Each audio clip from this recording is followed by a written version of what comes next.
So, welcome back to our reading course on projective geometry.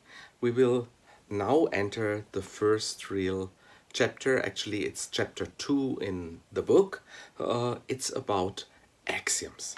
So, I already told you that projective geometry is something that really makes a very, very symmetric approach to points and lines.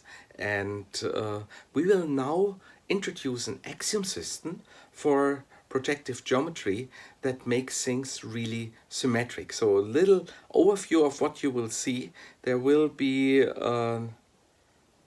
the first part on axiom systems, and you see here these three pictures you will learn about. They are placeholders for three axioms that we need for projective geometry. After that, we will learn about some models. Here you see something that I would call the extended Euclidean plane.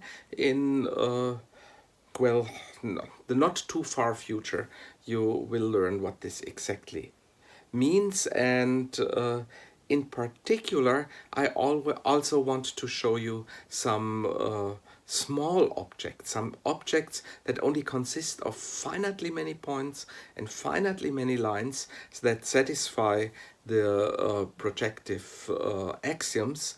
And you will see this picture here, which is called the Fano plane, and I will teach you how to read these kind of pictures. This is a kind of first smallest model of projective plane. If you look at it and count the numbers, you will recognize that there are 7 points altogether, and there are 3 points on each line. And this number 3 I consider as an n plus 1, and this n here is called the order of a finite projective plane. And after we learned about those planes, we will draw a few simple consequences.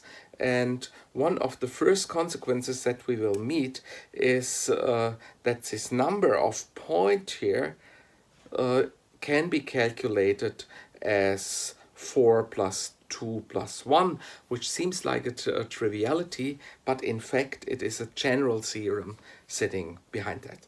Okay, let us start with the axioms and let us see what a projective plane essentially is.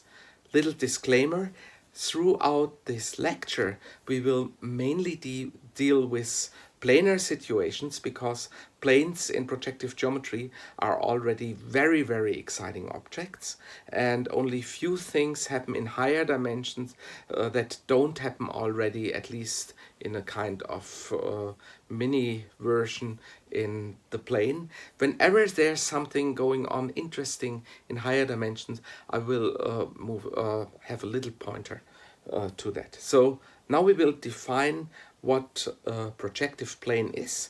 And a projective plane consists of 3 different things. And these 3 different things are 3 sets essentially. It's a set P, a set L, and a set I, where the I essentially is an incidence relation. So this P and L will be 2 disjoint sets of objects, and we will call these objects points and lines. You should be really careful that I stress the word call here. So formally, you really should think about these objects as purely formal things, so you can call them anything. There is a famous quote of the mathematician Hilbert, who said, instead of saying points, planes, and lines, we should also be able to say beer mugs, tables, and chairs. And whenever we replace the words points, lines, planes by beer mug, table, and chair, all statements should remain true. So points and lines here are just the kind of convenient names that remind us of what we actually want to model. So the important property that we have to model is the interrelation between points and lines. So when does a point lie on a line? And for that we have this I, which is an incidence relation. So it is a subset of P cross L. So it contains pairs of points and lines, and it's a subset of them, telling you that a certain point is on a certain line. And all the things we do about our projective planes will, at the very end, be talking about incidences of points and lines. So you see these three pictures here, and each of them is a kind of mini icon of one of the axioms. And now let me introduce the three axioms of projective geometry. So the first axiom, I read it literally, is for any two distinct points P and Q taken from our point set P, there exists exactly one line L with P incident L and Q incident L. So I write this incidence as a kind of infix notation. So P incident L here means that the pair PL is contained in I. So in other words, and this is why I have this picture here, if I have 2 points, there will be one line at the same time incident to them. But still keep in mind, we're only talking about formal objects. So I draw these pictures here as a kind of mnemonics for you to easily remember what we are doing. But actually we just have 2 elements in a set P and 1 element in a set N, L, and we have this incidence relation here, and we require that whenever we have 2 distinct points, there is exactly one line L incident with both of them. So that was axiom 1.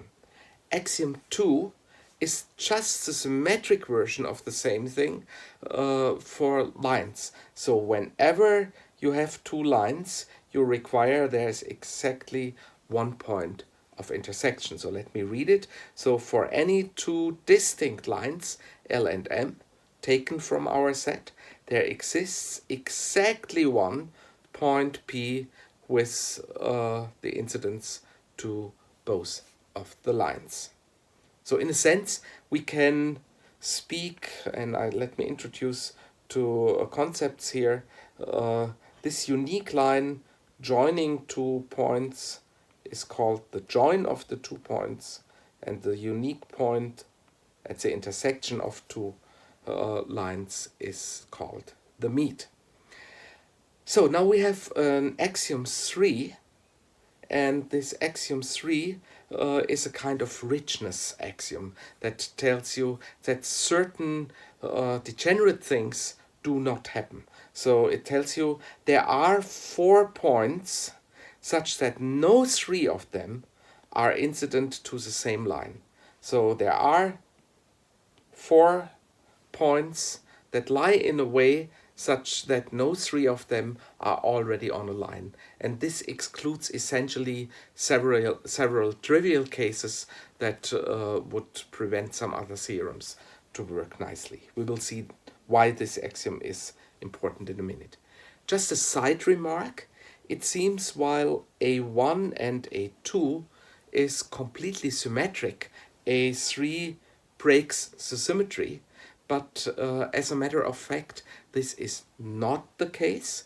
If you know that A1, A2, and A3 holds, you can also prove a symmetric statement to A3, telling you that there are 4 lines such that no 3 of them are incident to the same point. So it looks as if it breaks the symmetry, but actually it doesn't.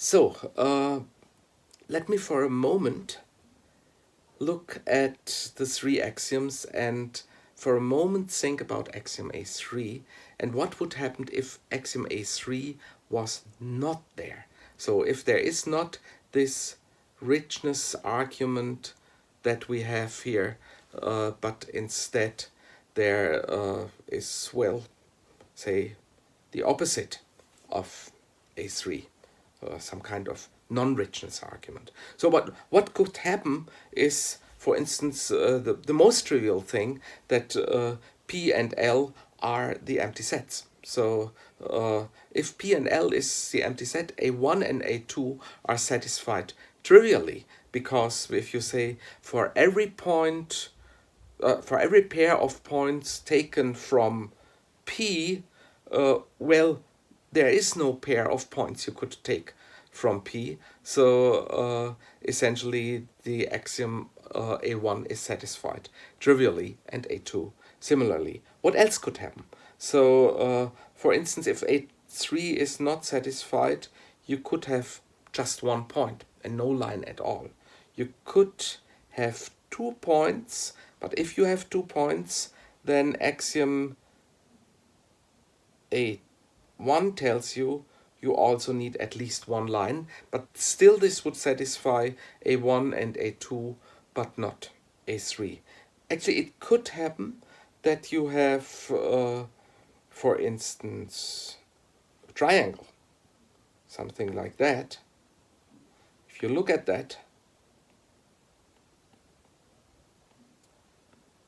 then you see, well, you have 3 points, 3 lines. Whenever you take 2 points, there is a unique line joining them, and whenever you take 2 lines, there is a unique point of intersection.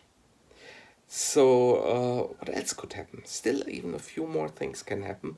Let me start a new drawing. So for instance, you could not have just 2 points. You could have indeed infinitely many points. And those infinitely many points, they could lie all on the same line.